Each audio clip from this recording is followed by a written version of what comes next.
Raw and SmackDown ready to hit the road, lock and load. We're getting the hell out of here. Fans on LED screens trying to pretend it all ends, and I never want to see it again. Nah. Say goodbye to Thunderdome. Say goodbye, good riddance. Say goodbye to Thunderdome. Say goodbye, good riddance. I never want to see wrestling from the Thunderdome again.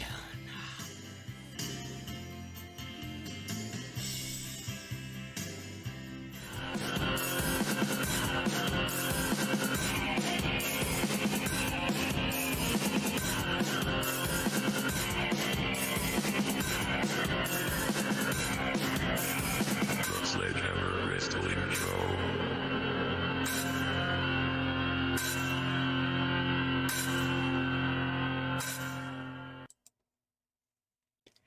Hey yo, and what is up, Sledge Nation? Thank you for checking out Sledgehammer TV tonight. I'm in a great mood. It's time to celebrate. It made me want to sing a song, and I had to sing it for you guys at the start of the show. Say goodbye to the Thunderdome. It's been a long time coming, and it couldn't have come any sooner for me. Oh my God, this is like, I'm just so sick and tired of SmackDown and Raw and everything coming from the Thunderdome. No more piped audio bullshit.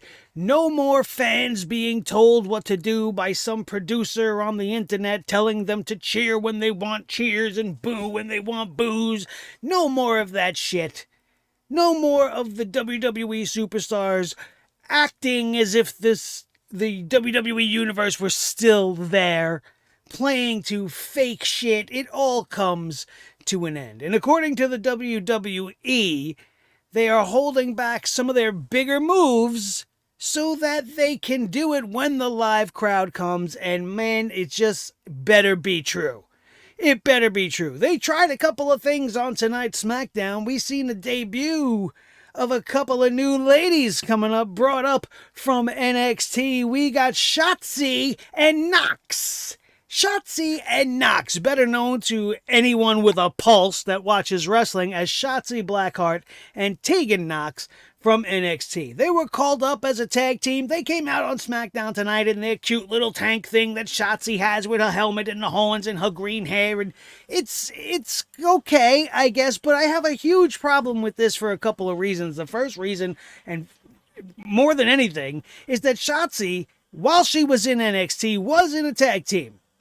In fact, she was one half of the NXT Women's Tag Team Champions, and her partner was Ember Moon. So why could we not have had Ember Moon come to SmackDown with Shotzi BlackHeart? Why did they take the Blackheart from Shotzi? Why do they continue to try to change things that do not need to be changed? Not that it's really a big deal whether or not she has a last name or not. They're notorious for doing this shit. We know that they're going to change NXT superstars to the point where we don't even want to see them anymore. But I think it made it infinitely worse to just insert Tegan Nox in there.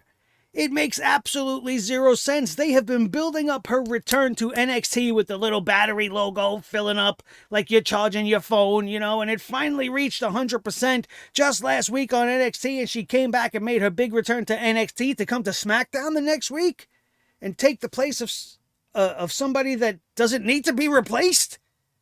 It made no sense. And to make it even worse, they came to SmackDown to do the one thing in all of WWE booking that infuriates me, actually in all of professional wrestling booking, that just makes my entire wrestling soul inside want to bring this hammer down on every single person in the creative offices that wrote this show. Why do you pin the tag team champions? Natalya and Tamina are not a team that I'm going to defend most nights.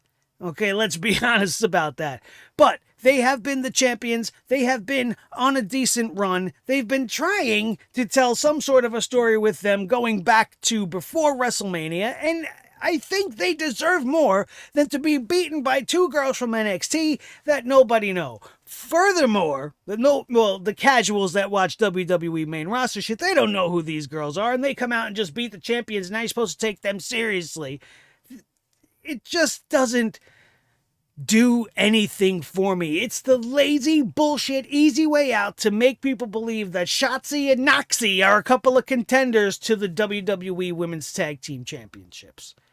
Not that they mean a goddamn thing, but this is a terrible way to continue to try to bring meaning to the division instead of establishing some tag teams. Bringing in some new talent is not a bad idea, but at least do it the right way. Debut them, have them win a few matches, show that they're worthy of even being there. Don't just show up to the main roster and then beat two of the biggest people in the women's division, two of the longest tenured, two second-generation superstars who happen to be champions, and you just wipe the floor with them in 3 minutes. It wasn't even like a 10-minute classic to really showcase what these girls are bringing to the table. Really gave Natalya and Tamina a real good fight. No, it was a 3-minute squash match. One of only 3 matches on this show. The other 2 matches consisted of Money in the Bank qualifying matches, both of which were rematches, and both of which were exactly the same as every other match we've seen these guys doing over the course of the last couple of weeks. Firstly, there was Shinsuke Kingsuke Nakamura and Baron I'm the Biggest Loser Corbin. Who even gave a shit who wins? Does it matter? Are either one of these guys going to win Money in the Bank? I highly, highly doubt it.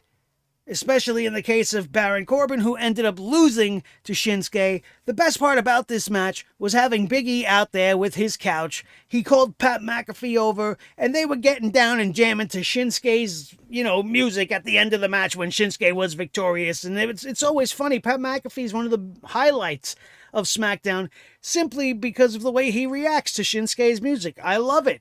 I love that. It makes me laugh. And I like to enjoy myself when I'm watching wrestling. And Pat McAfee and Big E allowed me to enjoy the very end of a match that I barely even watched because I didn't give 2 shits. We've seen this match 100 times in the last 3 weeks. Who cares? This was the same exact match we got. The only other good thing about it is there was an actual finish. There wasn't really any distraction leading to the end of the match. I didn't care for having to go and look back at earlier today. Shinsuke and the Boogs were driving around in Corbin's car. I didn't care. We don't need to see that. We already know what you're doing with Corbin. He's going to come back and be happy, Corbin. And I'm going to hate it just as much as everything else going on with Baron Corbin. So Shinsuke Nakamura earns his way into Money in the Bank. The second qualifying match this evening was Rollins taking on Cesaro again. Now these two guys have tremendous chemistry, and they put on a great match. They gave them a nice amount of time too, and this was a match with stakes. So it was a little bit more important than some of the other matches we've seen in their series. But Seth Rollins defeats Cesaro here. And I understand that they're planting the seeds, or they're doing something with Seth where he's obsessed with getting to Roman, right? But it doesn't make sense right now, and it's not really intriguing to me. We don't have to revisit that path just yet. Seth is still doing his bad guy thing, and Roman's the number 1 bad guy, and it's not there yet. It's not there yet. We don't need that. So I don't want to see Seth Rollins win the Money in the Bank. He doesn't need to. He already's won it once before, and probably holds the most memorable Money in the Bank cash-in in history. No other superstar cashed in the Money in the Bank briefcase during the main event of WrestleMania. So Seth Rollins has got everybody beat just based off of timing alone. Never mind the fact that it was completely shocking, and he ended up being successful in his cash-in. He's never going to top that. So he doesn't need the Money in the Bank again. A guy like Cesaro definitely does. And I was hoping that he would be inserted into this match. It would speak more to the story they're telling with Roman, having him even in the match, because here's a guy that just wants another shot.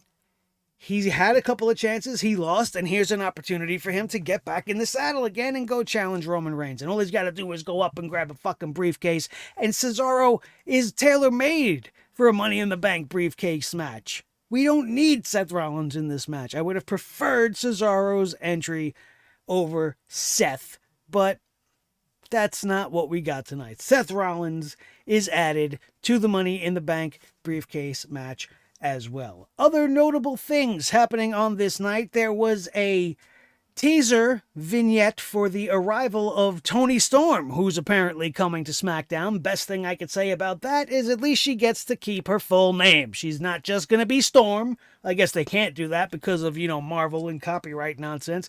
And she's not just going to be Tony, and they didn't change her to Tony Windbarrel or Tony Lightning Face or anything stupid like that. So we'll take that as a win. Hopefully they book her appropriately, being a former Mae Young Classic winner and a former women's champion in multiple places, almost everywhere she stepped foot. I want to see her be pushed properly, but we'll have to wait and see. This is WWE, so let's not get our hopes up too much. Another big piece of news coming out of the women's division tonight, which was very heavy on this show for the most part, was Sonya Deville coming out to do what they've been doing with Sonya Deville week after week after week. She's got some kind of announcement to make. For the last couple of weeks, she's announced the new entry for the Women's Money in the Bank ladder match. So, not having to have her girls from SmackDown earn it. She's just announcing them one by one, whatever. It is what it is. But this week, she's announcing and breaking the news that Bayley is injured. She was injured earlier today or sometime yesterday while training, which is a real thing. I was training for the longest time, and in the 9 months that I trained, I ended up injuring myself to the point where I can't even fucking wrestle anymore. So that's out the window for me. Bayley, fortunately for her, so it has been reported on SmackDown anyway, is only going to be sitting out for about 9 months. They had a little segment with her sitting there in a knee brace telling the fans it's all our fault that she's hurt to begin with and that she plans on coming back, as they all do, which led us to Sonya saying she's going to announce a replacement. She's not going to book a match between two females to have somebody earn the title shot. No, she's just going to name the new challenger to Bianca Belair, and they're going to change the venue. They're not going to have this match for the women's title of SmackDown at Money in the Bank anymore. Oh no, probably because Fox wants it all for themselves and is tired of promoting shit for USA to have a piece of. So they're moving it to Friday nights, SmackDown, live in front of the fans, a championship match. Bianca Belair gonna be challenged by Sonya's hand-picked replacement, Carmella. How does that make any sense? First of all, Carmella's already in the Money in the Bank match, right? I know they're going to take steps to rectify that by the time the segment's over, but just based off of that, you shouldn't have made this match at all. There are other girls not being used. You could have done something else with this. And aside from that, she's been losing to Liv Morgan every time they face off. She's done nothing but lose. Ever since she's become the most beautiful woman of SmackDown, she loses and loses and loses and loses, and she's getting a championship opportunity. I was mad enough that she was being placed in the Money in the Bank match. Now she's just straight up getting a title shot with no basis behind it, and it's an awful decision. And then, of course, they have Liv Morgan come out because they have to do the replay segment and the repeat segment because it wouldn't be a WWE broadcast if we didn't feel like we've already seen this shit already. So then Liv Morgan comes out. She's like saying what we're all thinking. And she does a great job. I'm really into Liv Morgan's character here because I can get behind her message. She's like, why are all these fucking women being handed shit and nobody's handing shit to me? And then she accused Sonya Deville of playing favorites. That pissed Sonya off, and I think she just decided in that moment. I don't think this was really her plan, but Deville yelled back at Liv Morgan, told her to shut her mouth, and if you would have just waited and listened, you would have known that you were going to be Carmella's replacement since she's being taken out of the ladder match for the championship match. This made Liv happy. Liv walked out. She told Carmella that if she's successful, she's going to cash in the Money in the Bank briefcase on her. This brought out Bianca Belair, who gave us another really very weird promo. You know, just your standard basic promo from a babyface, accusing the injury to be fake, Bayley's injury. She was accusing Bayley of possibly faking this injury. And then told Carmella she's going to see her next week and she's going to win because she's the EST and the whole, thing that she does. So that's pretty much it until we get to the reason why most people, I guess, even tune in to SmackDown at this point, which is Roman Reigns and the Usos and now Edge and everything that's going on there. Of course, this continues to be the best thing going on SmackDown, even though it is somewhat repetitive from when Edge first came around. We had the central focus of SmackDown on Roman Reigns, who was at least at the show this week. Funny enough, though, it was odd to me that they would start SmackDown with Jimmy Uso.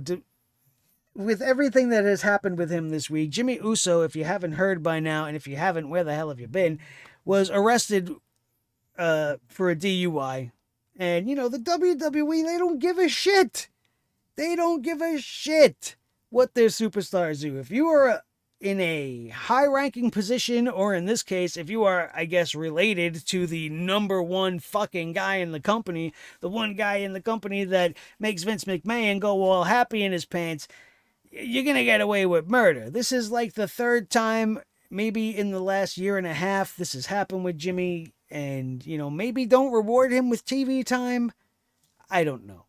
Maybe it's better to have him involved more with his family. Maybe that is what prompted them to bring back Jey Uso on this episode. Roman Reigns claimed that he was off talking to Jey to try to get him back on the same page. Jimmy Uso was like, well, I was trying to call out Edge for you, but you were on vacation. Roman took exception to that. Next thing you know, the Usos music hit once again. Jey Uso comes out and he gave a pretty decent promo, as these guys are all really great on the mics, talking about how he's still Roman's right-hand man, but he's also back to be here with his brother Jimmy, and he wants to become 7-time tag team champions with them again. Roman accepted all of this and embraced the Usos, talking about how they're family now and all this. But as he was hugging the twins, the camera zoomed in tight on Roman's face, and he did not look happy about anything that was happening here. This would lead to, throughout the night, Jimmy Uso with his brother Jey waiting outside Edge's locker room, thinking maybe they should get Edge before Edge has a chance to get to Roman, because Edge threatened to call out Roman Reigns tonight and obviously wanted to get his hands on him, even going so far as to interrupt Seth Rollins when Seth Rollins was doing his I won promo. Edge came out and was like, yeah, I'm a Hall of Famer. If you get in my way, I'm going to bust your ass. I'm paraphrasing, obviously, but that's pretty much what the Rated R superstar was going for. Leaving seeds for us to pick up maybe down the line after Edge loses to Roman at Money in the Bank, which is pretty much an inevitability to start a feud between Edge and Seth Rollins, which I would love to see. I think that would be great to come out of this with that. Just another thing to keep our eye on going forward. But at the end of the night, Edge would come out. He would call out Roman, and Roman would come out, and he had his whole family in tow. But next thing you know, Roman is face-to-face in the ring with Edge. They end up coming to blows. The Usos end up getting in there as well. And then next thing you know, out of nowhere, Tiny Dad and Giant Baby Son show up.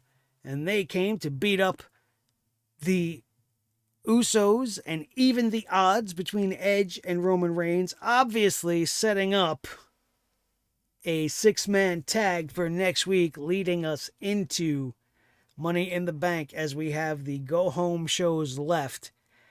The good thing about next Friday is the fans are returning to SmackDown. The bad thing about next Friday is that we have to see Bianca Belair versus Carmella.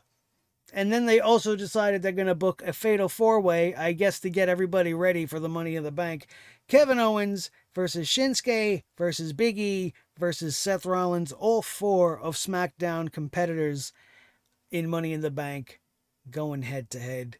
For what reason? I don't know. You can't get an advantage in the Money in the Bank. In fact, having this match at all puts all four of these men at a disadvantage going at it in an unnecessary match just 48 hours before the Money in the Bank pay-per-view. Nothing really much of importance happened. This was kind of another one of those shows that just keeping the WWE afloat until they get to the destination, which is fans in the building. Sure, they tried to bring up a couple of ladies because we lost so many, but there's already things that we brought the hammer down on that, and I think they're all very valid reasons. I still don't understand why they just didn't keep her with Ember Moon. There's no reasoning behind any of the moves they're making. They're throwing shit at the wall and hoping it sticks.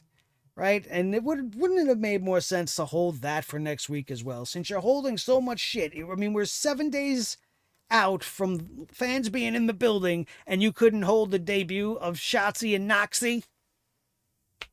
Oh my God. Just more proof showing you how everything is just random and thrown together and doesn't really make much sense. And even though SmackDown continues to be an easier journey to get through than Raw, it deserves a big fat poop hammer. And that's what we do here. That's why we're here. If you didn't see it coming, then you haven't been here in a while. Because even shows that you might think were fantastic have things wrong with it. And that's why I'm here, to point them all out to you. Thank you guys so much for joining me here again on the Sledgehammer Wrestling Show SmackDown review and reaction show, only on Sledgehammer TV right here on YouTube.com. Now it's time for you guys to play your part. The most important part of this show is when you guys hit that like button, bring your hammers up, and smash it right down on that thumbs up if you enjoyed what we had to do here today. If you liked my song at the beginning of the show, my Billy Joel inspired saying goodbye to the Thunderdome, hit the thumbs up right now. It would help even more so if you would subscribe. Get us up and over that 3,000 subscriber mark before we get to SummerSlam this year. It would be fantastic. Maybe I'll even sing you a longer version of that song, or a new song, or a different song, in order to celebrate bringing in more and more Sledgeheads into Sledge Nation. And that is all I ask. I don't ask for much more than that. You could support us in more ways by buying merch. Down in the description below will be the link. Or you could take the easy free way out and subscribe. Share this video with each and every one of your wrestling buddies all over the wrestling world, especially if they need a place to come and bring their hammers down on the WWE, because nobody does it on YouTube the way we do's it on the YouTube. My name is Nick Nightmare. This is the team, Thor the Sledgehammer, the official Sledgehammer, the Sledgehammer Wrestling Show, his tag team partner, the World Heavyweight Champion of all the microphones in all the world, Mr. Blue, the Yeti microphone, the most important member of the team, as always, each and every one of you. That, my friends, is going to do it. If you missed anything, it'll be linked in the annotations up above, and we will see you Monday for Monday Night Raw. Let's not think about it. Money in the Bank next Sunday. Make sure you're subscribed so you don't miss it. That's going to do it. We are out of here. And we will see you next time right here on your new favorite wrestling show, the Sledgehammer Wrestling Show, only on Sledgehammer TV, right here on YouTube.com. Boom.